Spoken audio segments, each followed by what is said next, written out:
advertisement, an 11-year-old boy is believed to have died in his sleep of hypothermia after his mobile home in Conroe, Texas, lost power due to a massive snowstorm that on Tuesday, Christian Papone Pineda was found unresponsive under a pile of blankets in a bed that he had been sharing with his 3-year-old stepbrother, according to his family. Get push notifications with news, features and more.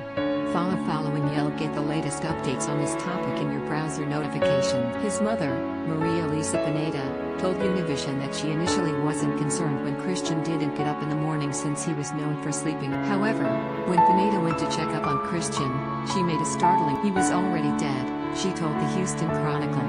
Christian's stepbrother did not suffer injuries, according to Pineda. Pineda said her son had been out playing outside on the previous day as it was his first time seeing snow arriving to the United States from Honduras 2 years ago. That's why he was excited outside, she explained.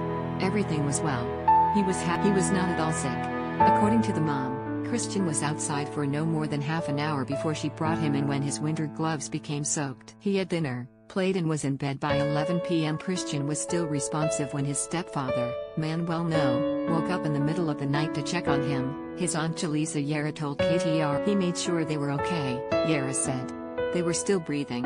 He covered them up, patted them, and when Christian was unresponsive in his bed the following afternoon, his family immediately called 911 and tried. We still did CPR until the fire department came and they took over, and within a minute they told us it was too late, Yara told the local news. The aunt said that Christian had no underlying conditions and the family believes the frigid cold was a contributing factor in his. The Chronicle reported that an autopsy was performed on Thursday, though it could be several weeks before a cause of death. By all other means, he was a normal, healthy child, Sergeant Jeff Smith, a spokesperson for the Conroe Police Department, told the news. A GoFundMe page has been set up to raise funds to send Christian's remains back to Honduras to be with his grandparents. The campaign's description said that the family lost electricity for 2 days, during which temperatures dropped to 12. As of Friday afternoon, the campaign has raised over $35,000, surpassed its goal of $5,000.